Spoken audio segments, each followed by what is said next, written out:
فاطمہ اور ثنا دونوں سہیلیاں ایک ہی اسکول میں پڑھتی تھیں۔ دونوں ہی بہت اچھی عادات کی مالک تھیں۔ جب انہیں اسکول سے چھٹیاں ہوئیں تو انہوں نے فیصلہ کیا کہ ہم دونوں اکٹھے کسی جگہ گھومنے جائیں گی۔ فاطمہ نے ثنا سے کہا کہ تم میرے گھر آ جاؤ، پھر ہم فیصلہ کریں گی کہ ہمیں کہاں جانا ہے۔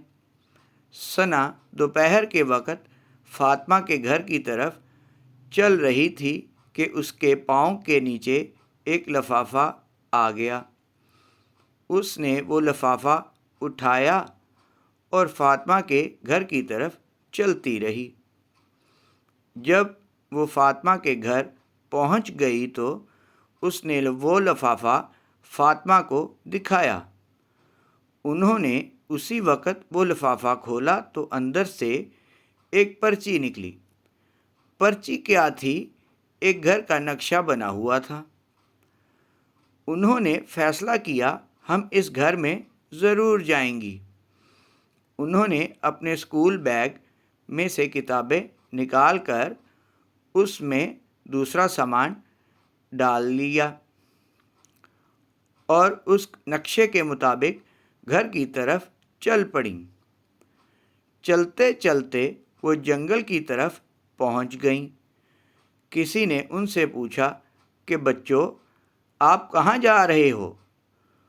انہوں نے نقشہ دکھایا تو وہ بولے، اس جگہ مت جاؤ، یہاں جانا آپ لوگوں کے لیے ٹھیک نہیں ہے۔ ایسا بھی ہو سکتا ہے کہ آپ لوگ وہاں سے واپس بھی نہ آ سکو۔ فاطمہ اور ثنا نے پوچھا کہ وہاں آخر ایسا کیا ہے؟ انہوں نے کہا کہ وہاں ایک چڑیل رہتی ہے، میں نے اسے دیکھا ہے۔ وہ جس کو بھی دیکھتی ہے اسے مارنے کی کوشش کرتی ہے۔ میں اس گھر کے باہر رات کے وقت کھڑا تھا تو میں نے اسے دیکھا تھا۔ دونوں بچیاں اس بات کو مذاق سمجھی اور آگے بڑھتی رہیں۔ شام کے وقت دونوں لڑکیاں اس گھر تک پہنچ گئیں، مگر وہ بہت تھک چکی تھیں۔ انہوں نے ایک کمرے میں داخل ہو کر اپنے بیگ بیڈ پر رکھ دیے۔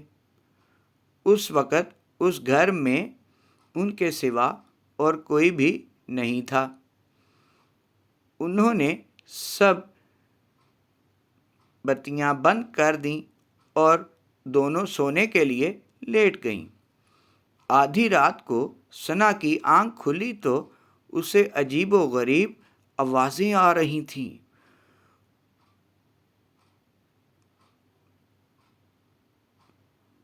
ثنا نے فاطمہ کو جگایا اور کہا، مجھے بہت عجیب و غریب آوازیں آ رہی ہیں۔ فاطمہ نے اسے کہا، خاموشی سے سو جاؤ، تمہارا وہم ہے۔ اگلی صبح وہ دونوں جنگل میں گھومنے کو نکل گئیں۔ انہیں بہت مزہ آ رہا تھا۔ کھیلتے کھیلتے اچانک ثنا گر گئی اور اس کے پاؤں سے خون نکلنے لگا۔ فاطمہ اسے سہارا دے کر گھر تک لے آئی اور کمرے میں بٹھا کر کہا، میں دوسرے کمرے سے پٹی لے کر آتی ہوں۔ فاطمہ دوسرے کمرے میں گئی تو ثنا کو پھر عجیب و غریب آوازیں آنے لگیں۔ اس نے اپنے آپ سے کہا کہ شاید یہ بھی میرا وہم ہی ہے۔ اس دوران فاطمہ بھی آ گئی۔ فاطمہ نے اسے پاؤں پر پٹی کی تو رات تک اس کا پاؤں ٹھیک ہو گیا۔ دونوں لڑکیاں سونے کے لیے لیٹ گئیں، مگر وہ آدھی رات تک جاگتی رہیں۔ تھوڑی دیر بعد ہی انہیں آوازیں آنے لگیں۔ اب وہ دونوں ہی ڈر گئی تھیں۔ انہوں نے بلب جلایا تو وہ ایک دم سے پھٹ گیا۔ بھاگنے کے لیے دروازہ کھولنا چاہا تو دروازہ بھی نہیں کھلا۔ اچانک ایک عجیب شکل والی چڑیل ان کے سامنے آ گئی۔ ان دونوں نے زور زور سے چیخنا شروع کر دیا۔ گھپ اندھیرے میں انہوں نے بڑی مشکل سے اپنے بیگ ڈھونڈے اور لائٹ نکالی، اور وہ لفافہ نکال کر دیکھا کہ اس میں ایک اور پرچی ہے، جس پر لکھا تھا کہ کمرے میں پڑی میز پر ایک بوتل رکھی ہے۔ اس بوتل کا پانی چڑیل پر چھڑکنے سے چڑیل مر جائے گی۔ پھر دونوں لڑکیاں وہ بوتل تلاش کرنے لگیں۔ جلد ہی انہیں وہ بوتل بھی نظر آ گئی۔ وہ اس کو پکڑنے ہی والی تھیں کہ چڑیل نے فاطمہ کو دھکا دے کر گرایا۔ فاطمہ بے ہوش ہو گئی اور ثنا کے ہاتھ سے بوتل گر گئی اور گھومتی گھومتی فاطمہ کے پاس پہنچ گئی۔ چڑیل نے ثنا کو دھکا دیا، اتنے میں فاطمہ کی آنکھ کھلی تو اس نے بوتل پکڑ لی اور چڑیل کے اوپر چھڑکی تو چڑیل ختم ہو گئی۔